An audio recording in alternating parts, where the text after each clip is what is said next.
Hello everyone, and welcome to The Wonder of Star Wars The Old Republic, episode number 51.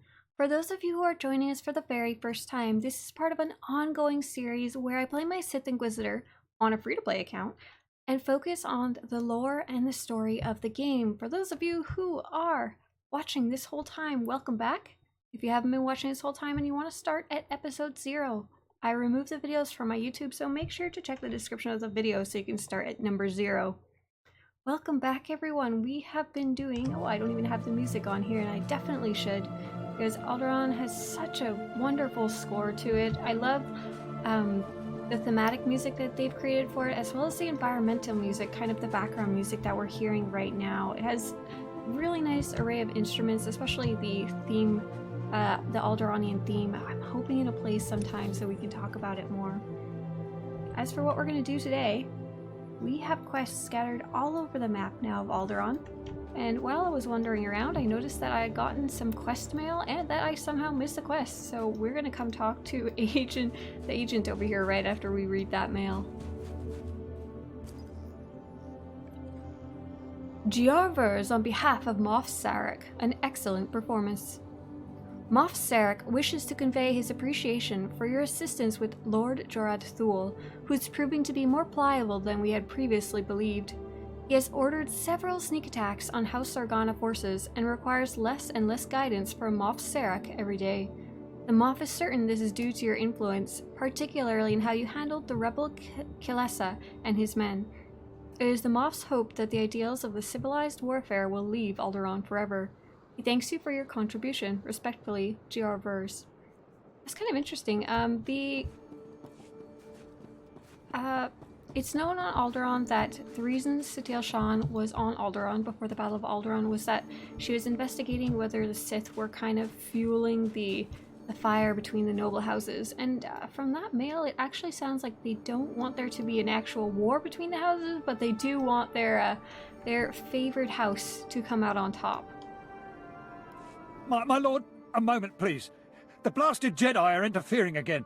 They've uncovered a holocron. Normally I wouldn't lose sleep over a Jedi knick-knack, but we intercepted an SIS transmission. This holocron's packed with condemning historic intel on House Thul. Crimes, barbaric acts, it could cost us Alderaan. We can't... Oh, sorry, chest pain, it'll pass. Did he just call a holocron a Jedi knick-knack? That's, Could you say that again? Holographic chronicles. They're small devices, store incredible amounts of data, and, well, the specifics aren't pertinent. The Jedi just started deciphering the blasted thing. Perfect timing, too, right when my stress meds run out. As we speak, Jedi are trying to crack the holocron's secrets. Only a Sith of your strength can secure it. I suppose I can lower myself to do this. Thank you. I'm breathing easier already. Get that holocron, then give it to Lord Erdoon, and teach those blasted Jedi a lesson. No, I'm all right, just go. I'm really feeling this poor agent. I don't deal well with stress either. I've been stressing out a lot lately because there's a lot going on. A lot of exciting things and cool things, but a lot going on right now. I've got so many projects. I'm just like, I don't know if they're all going to get finished. I need my own personal Javiik to go get me some holocrons. One of the reasons I was especially giggling over that holocron comment that he made, Jedi knick-knack, I think I mentioned on the last episode, but I'm going to be trying to make some acrylic holocrons like people can hold and take photos with, and well, they're basically going to be Jedi knickknacks in the end. I'm really excited. I got an email saying that I ordered basically a little holocron kit that you could get on Etsy. It seems really cool. It's very, very simple, just a few pieces of acrylic with some 3D printing on them, and you piece them together and glue them together, and they're made of basically plastic acrylic. And I'm going to be testing my spray paint on them, and then I'll make the full-size version. But they're just very crafty little things. They are literally going to be large knickknacks. Oh boy. So we are on Alderaan, and we are level 48. We are really, really soon going to be reaching 50. I was hoping once I reached 50 that would be a good time to sit down and really learn my spec, because that would be the limit of what I can, as much as I can level up, a limit to my abilities. But because we got that free code to unlock Shadow of Revan a while ago, that's not available anymore, sadly, we will be able to get to level 60, so I'm thinking it'd probably be easier to wait until then to actually bother with the abilities, because we will get a couple more, I think 1 or 2 more abilities that are key to our rotation. It's going to be especially weird because we're going to have a bit of a rough time finding guides for what is the optimal way to play a Sith Sorcerer Lightning spec at level 60, because obviously most people are going to be either stuck at level 50 or they're going to be level 70, the current level cap. Sweet cave. What do we gotta do in here? Apparently just make our way through and recover that holocron. Die, Jedi scum! So there has been a lot going on. We just had the very big update called Jedi Under Siege 5.10. That has been pretty funny to watch them fix the bugs. I think I talked a little bit more about that last episode, so I won't repeat everything again, other than I'm very amused about the story bugs.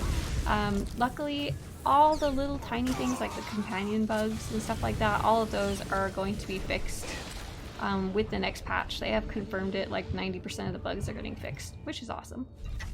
Oh, I did something very, very fun in SWTOR yesterday.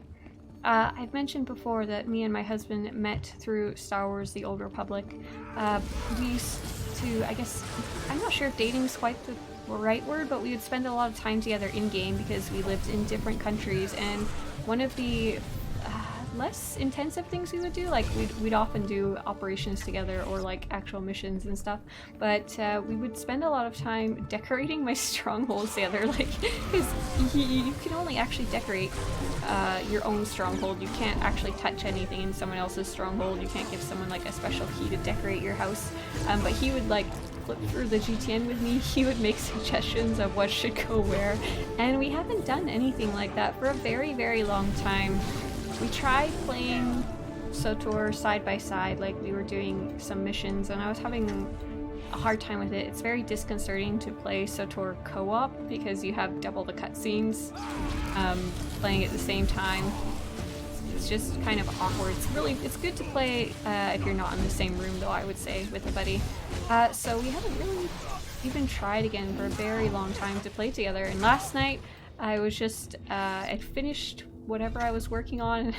I was just derping around in my stronghold, decorating it for Christmas, for Life Day, and he came by and started making suggestions, and I was really happy. It was very fun. His brother as well got involved in the suggestions and Wampa placement and such, you know, what one does during Christmas, and it was very fun to do. I really actually miss decorating my strongholds. It's definitely not what I would say, hey, come check out Star Wars The Old Republic.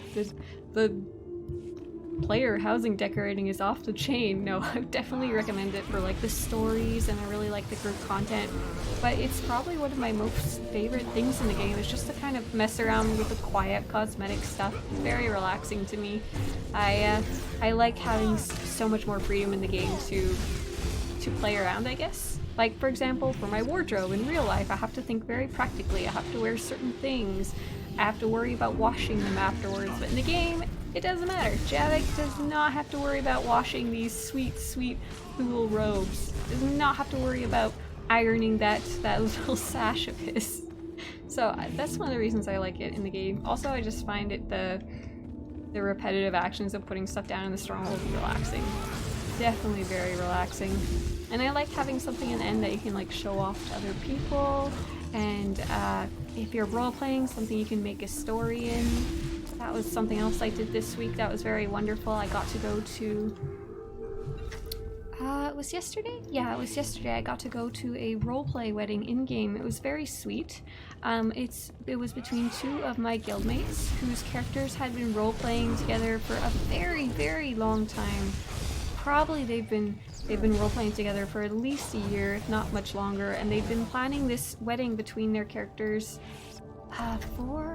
since the summer, I think, and we're now in late winter at the end of the year at the time of recording this. Hey, where's my holocron? Oh, I gotta keep going. Must have Jedi datacron. Must dispense more lightning. And so what did they do? It was so nice. I'll try and remember to link some of the screenshots I took in the comments. If I don't, you can remind me and I will.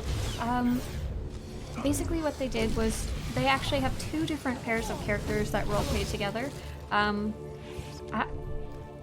Two of them were already married, but they were very a lot more mischievous, I guess, and more practical and down to earth, so they got like married in secret and they eloped. But then the other pair that roleplayed together, they got married as part of I forgot to get the freaking datacron. They got married as part of a ceremony. It was really nice. They made like wedding invitations to give to my guildmates. They decorated their entire Yavin stronghold for this wedding, and oh my gosh, it looked so good. It looked like something that you'd see in like Zakul palaces, or like something that the developer set up. Like, they really top-notch decorating, and they had like the vows written, and they had the words of the officiant all written out and stuff, and I had like pews for all the people to go sit down and watch. And something else that I was very interested in that I was surprised they did was like in a normal wedding, you would maybe go to the wedding and then have a special wedding dinner afterwards. They had done a bunch of research into just Star Wars lore and the type of meals that you could have as a delicacy. So there was all kinds of, like, the whole menu was written out, so you could even like choose what you wanted to eat for the dinner. And then they had a little dance floor afterwards, and that was very cool too. It was there's an emote. It's called /waltz.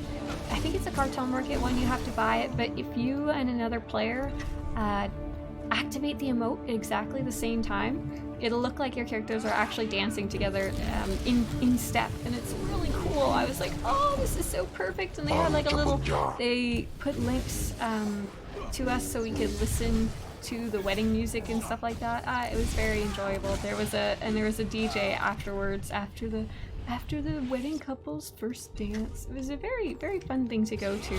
Something that they've clearly put a lot of effort to make it so that their guests enjoyed their time there. It wasn't like a vanity, look at me, I'm getting married in Star Wars kind of thing. There was an interesting question someone asked, are they married in real life? And the answer, as far as I understand, if you guys are listening, I'm sorry if I get this wrong, I think both of them are married in real life, but not to each other. They each talked about their weddings and how they went in real life, because obviously we were on the topic of weddings. A little pertinent, I guess.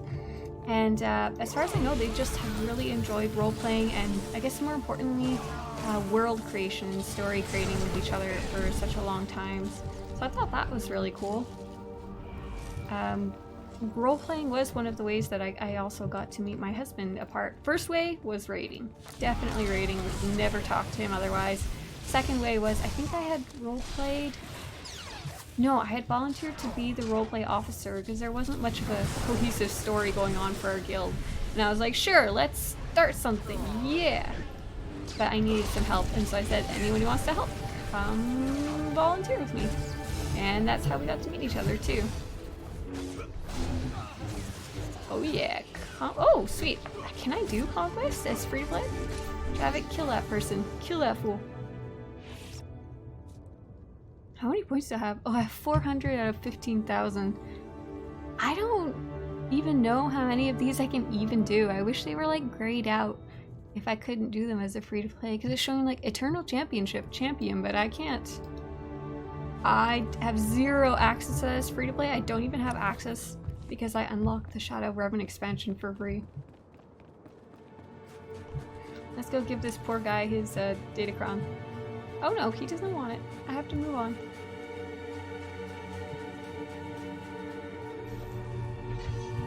So what did I do the last week? I went to a wedding in-game, and I decorated my stronghold for Life Day. As I think I mentioned before, I wanted to do a Life Day event with Kidley, a live event that you guys can attend if you'd like to.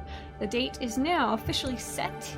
It will be on December 22. That's, if you're watching this just as it came out, that means Saturday this weekend. And it will be at 11 a.m. PST. Probably last about 3 hours. And it's going to be really fun. It's going to be based around the 12 Days of Life Day. If you guys have ever seen the wonderful, wonderful SWTOR Christmas Carol 12 Days of Life Day by Kranitoko, I really like it. I like it maybe a little too much, and I listen to it on repeat at work, but it gets stuck in my head, and I was like, oh, wouldn't it be fun if we did a stream, or more specifically a giveaway based around the 12 Days of Life Day. So oh my god, sorry. I have been planning just a major giveaway, something to do with each of the 12 Days of Life Day. And I am super excited to give stuff out because I have way too many cartel coins, and I want to give some to you guys for Christmas, Life Day, Hanukkah, whatever floats your boat around the holidays. Oh, we made it! Thank you. My medics are treating the inspection team for shock, but they seem otherwise unharmed. I wish I could say the same for my daughter. I have heard nothing. Did you not find her? Rude. She has embraced the Killik's ways. I would not force her to return. I've heard of this. They call it the joining. Some drug those horrors secrete that brainwashes their victims. You should have dragged her away. There must be a way to recover. Be quiet. She is at peace now. Honor that and return to your duties. I only wish I could have protected her. General Thule, excuse me. It is urgent I speak with my rescuer at once. I'm Agent Craig Graff, Imperial Intelligence. It was no accident those Killiks attacked when they did. The Ulgos pushed them toward that mine. How did you know? We've been monitoring communications between the Ulgo strike teams in that region. This was definitely planned. The push was orchestrated by the Ulgos to distract us from something they're calling Operation Sunshower. What's up? You Alderaanians are entirely too cheerful.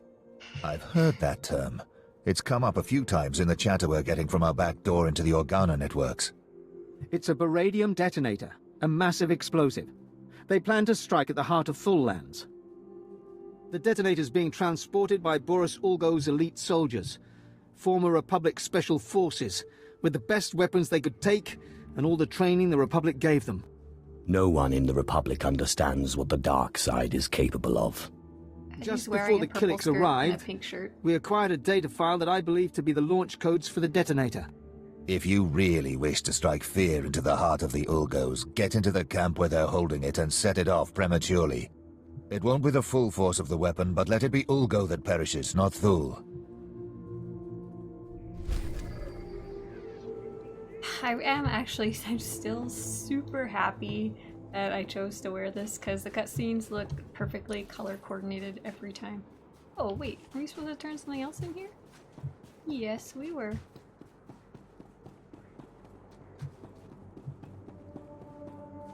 Lord Erdan, Agent Vickers said you'd be interested in this holocron. The holocron, yes. Jedi made, gatekeeper intact. Even predates House Thule's exile from Alderaan. Perfect. The Jedi were foolish to hide these secrets from the Sith. Thanks to you, they now belong to the Empire. Sweet. The Empire is now in my debt an additional time. Oh, I really hate the ground quakes here though. I really, really dislike them. I often use Alderaan because it's got such a nice white snowy background to take screenshots of armor on, and it just drives me bonkers when I'm trying to take like a nice little spin around video or something like that, and all of a sudden the ground just like I think it's from the various explosives that are setting off. I know there's some near Organa Castle, but I don't know where they're being set off Imperial side. Current status: enraged. Systems destabilizing. Mission objective incomplete. All supporting units are offline. Failure is not within mission parameters. This unit requests assistance. What kind of help? This unit is unable to complete its mission. Mission parameters: eliminate Ulgo stronghold defenses. Current mission status: impossible. Extensive damage to this unit requires core shutdown. All supporting units have been destroyed. Requesting assistance. How badly do we need that Ulgo stronghold taken? This is a multi-phased assault. If this unit's mission fails, Thule and Imperial military losses will be severe. Elimination of Ulgo defenses allows Stronghold to be secured by Imperial allies. Slaughter of Ulgo also avenges this unit and all offline units. Ooh, there we go. Decorating my stronghold this past few days has also really opened up my eyes to just how many decorations have been added since I was last really into it. There is a ton more personnel decorations. There's a ton more cartel market decorations, but there's also a ton more decorations that have been added, especially through the Chiss flashpoint, the Copero flashpoint, and I think there's also been a ton more added for Osis. This is apparently not the right way to go. I cannot scale cliffs, apparently. Come on, Javiik, get that bobcat in ya out. And I find it really cool that not only did they just add more cartel market stuff, which is okay, more options is always good, but also really cool that they added a bunch that you could only earn in-game. For example, the wedding, I asked them, do you guys need any decorations? I don't mind buying anything that you're having a hard time getting a hold of, and they were asking for some type of special bench from the Chiss flashpoint, the Copero flashpoint, and I could actually only find one on the GTN, and it was like 4 million credits, and I was like, wow! And I realized they can charge as much as they want because there's only ever going to be as many as people want to earn from the Copero flashpoint, and as many as they're willing to actually sell or give up. For example, if I got that bench from the flashpoint myself, I probably would not sell it. I would keep it and use it. It was a really nice bench. And there's a bunch of new ones you can earn through Osis that I really haven't dug into that I'm really looking forward to doing. I've had you guys, quite a few asked, will you be showing your playthrough of Osis? I'm very wary to, because I don't want to accidentally give any spoilers. Unlike the last few flashpoints, I didn't feel there was anything that I was too worried about spoiling, but the new expansion has some major the new storyline has some major spoilers that I think people would be very sad if they accidentally found out. So I'd rather be more careful than less careful, if that makes sense. I am really looking forward to playing the Imperial side, so I think I might record it, but I just have to first figure out a good way to make sure no one accidentally watches it. I need to make sure I know the best warnings to give about what's up.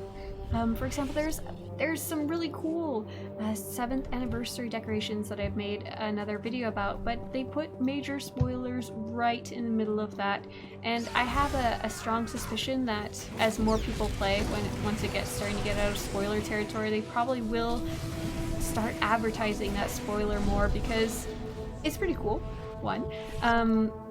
Second, they did that also with some other flashpoints in the past. There was this whole story arc called the Traitor Story Arc. For those of you who are familiar, that's the Crisis on Umbara, Iocath, Copero, and am I even going the right way? Yes, Copero and Nathema conspiracy little story arc, all those flashpoints together. And they, after like the 2nd or 3rd flashpoint, they started putting giant screenshots of the traitor, who's supposed to be kind of a spoiler, like a big reveal, and it's like, oh my god, you guys, don't do that. But on the other hand, it's good for them to be able to share those cool reveals, because someone who wasn't already interested might be like, ah, that's my favorite character, that's my favorite companion, and you know, it's important. I hope I didn't accidentally spoil anything right there. I don't think so. I think you're fine. That's my favorite Twi'lek. And so yeah, it's a kind of complicated thing, I think, for them to balance between spoilers and not spoilers. For example, like, I'm trying to think of some spoilers from the original part of the game. Oh, for example, there's a really cool thing that you do as the... Where is my sparkly thing that I'm trying to get? I am so lost. It says it's straight ahead. Maybe it's in that big building over there. You do something really cool as the Sith warrior, like super awesome, and you get to meet someone really, really cool as the Sith warrior. Your companions is probably... The Sith warrior has the most lore-intensive companions in the entire game. Don't worry, that's not a spoiler if you haven't played it. And then there's the Jedi Knight, has one of the most daunting tasks, I would say, in the lore, and that's why people often call it Knights of the Old Republic 3, or at least the closest thing you're going to get to a resolution. And what you get to do at the end, I would consider a major spoiler, but at this point it's been out for 7 years, so I can't really be mad at anyone if they spoil it for anyone else, and I can't imagine that BioWare would be like, that's not an important part of the story, we're not going to advertise it. It's really hard to talk about spoilers, especially because I know half of you know exactly what I'm talking about, and half of you have no idea what I'm talking about. You've never even heard anything about or played the Jedi Knight.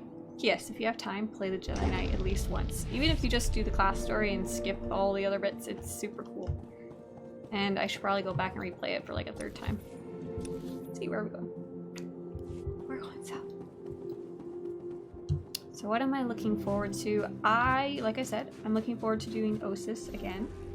One of the things I really wanted to do was the romances, actually. I'm really excited that BioWare has always had a bit of a complicated relationship with non-heterosexual relationships, like not a lady and a man relationships, and it's been really nice to see them open it up a little more to be more realistic to how people are in real life. You know, people have all kinds of crazy relationships, and lots of normal ones too.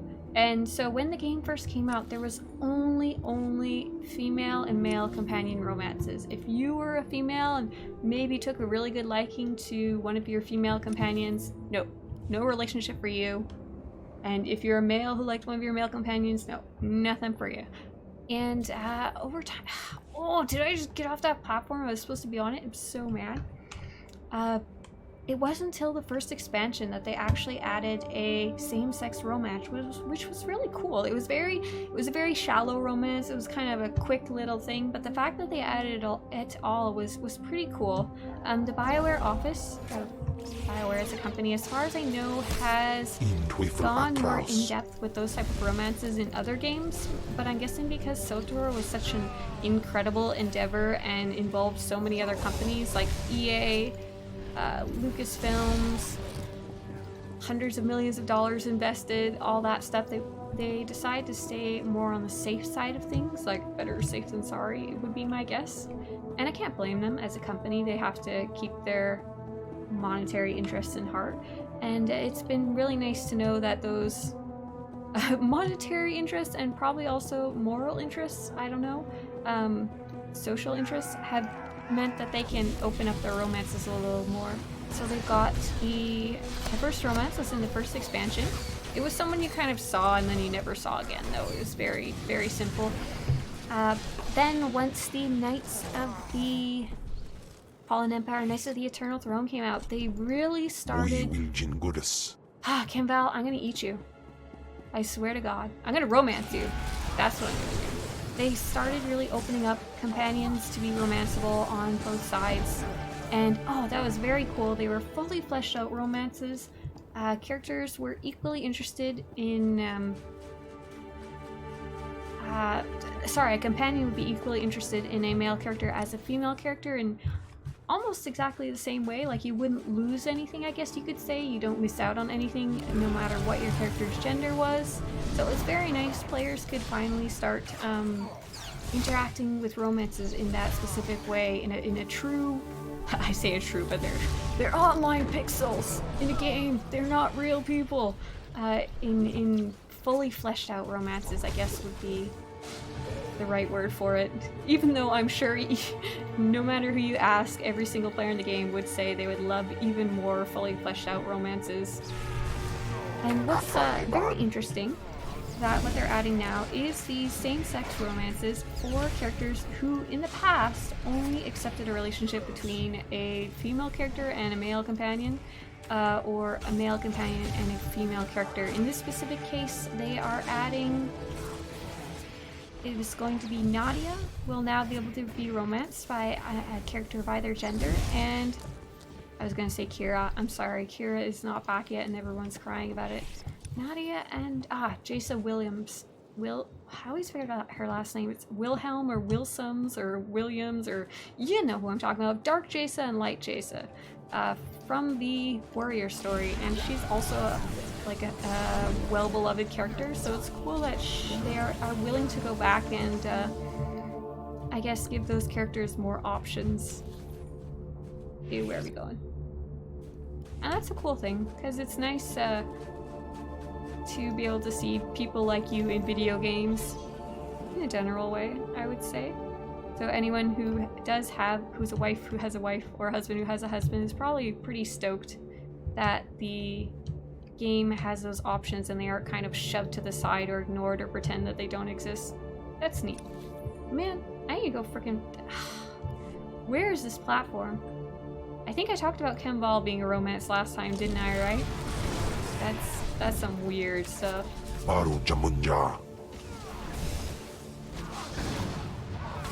Okay, let's go. I promise I'll stop talking about romances now. That was way too long. Oh! Come on, Javiik! Have a romance with this. Oh no! I just want to be up there! I just want to see myself in video games as a furry Cathar kitty. You know what? I'm so sick of trying to get up here. Oh, maybe I'm supposed to... Oh! Am I supposed to get up from in there? I think so. I think I've been trying to go about this wrong the whole time. And this is how we play Star Wars The Old Republic, with great skill and precision. Oh, sweet. I see people are killing stuff here. That's a good sign for me.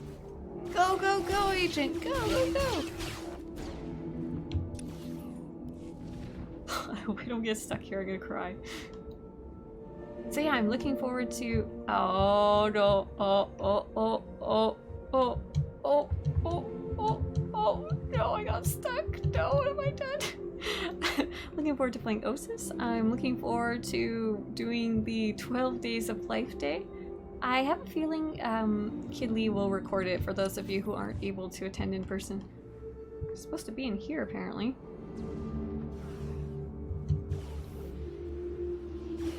Is this person? Let's inspect their guild.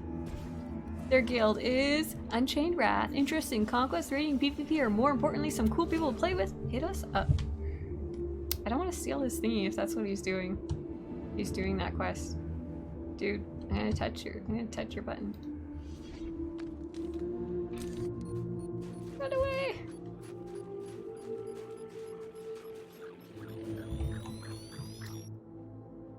Oh! I just caused a ground quake. I am the evil that I abhor. Are you guys bad guys? Yes, yes you are.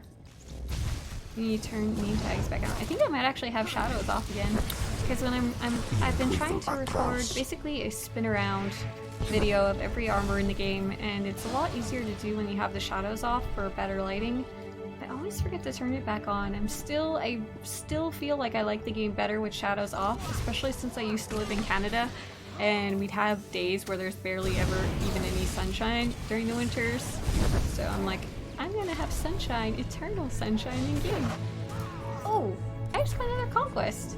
I have 800 points. I bet you that's something we need to try. Once we have reached the end of our road when it comes to the story, we should try and see if we can actually complete a conquest on a free-to-play account.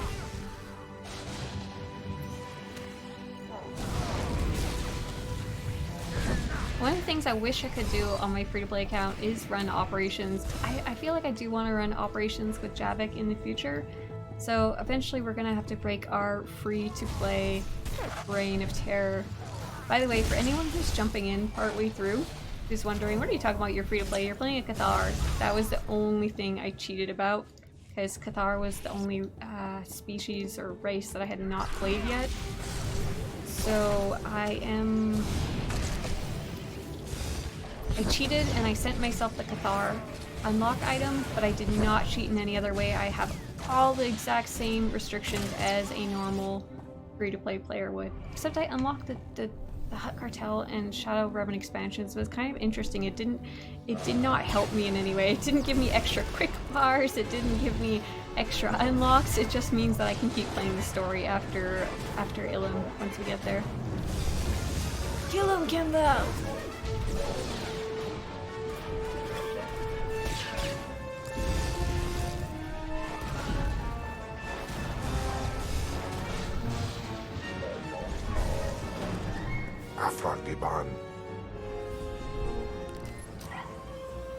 Uh-oh. I don't know where the safe room is!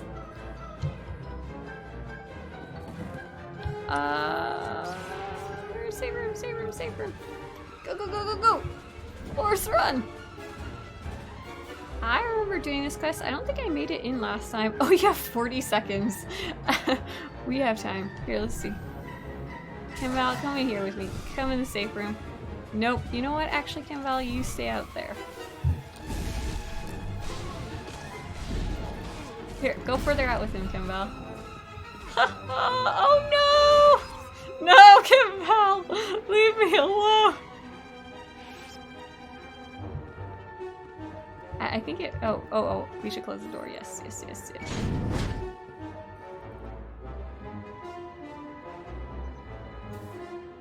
Oh, it exploded.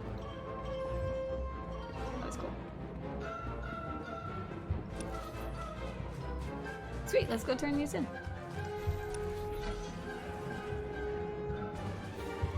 Sable and Ogo supply ship. And now I'm actually on the correct path, I think, to getting up there.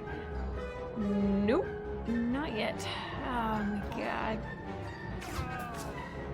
Don't shoot me, I just want to learn how to walk.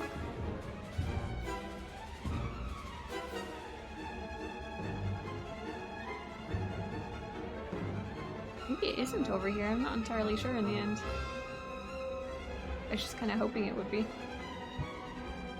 No! Wow!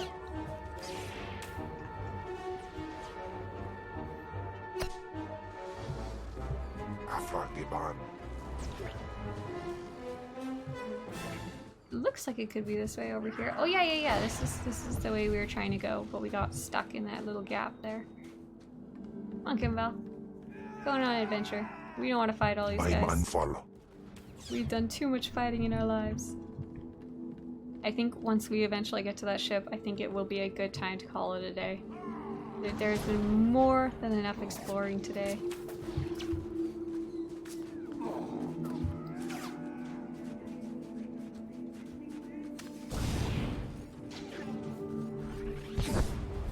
Go to sleep, Kemla.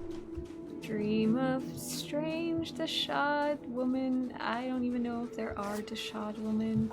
Dream of eating Sith and Jedi. We need some better lullabies here. Anybody know any Star Wars lullabies? See, those guys know how to sleep.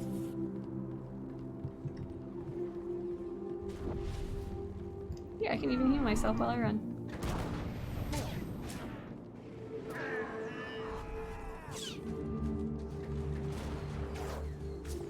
This is such a cool area. I don't think you really have any reason to go here as a Republic character. These are all Ogo? Yeah. Here we go.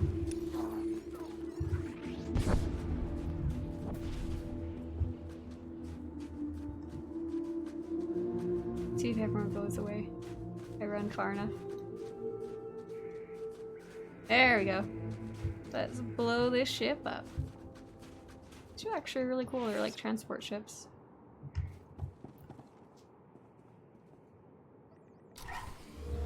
Alright. Very nice. And here we'll call it a night and continue on Alderaan another day. See you guys later.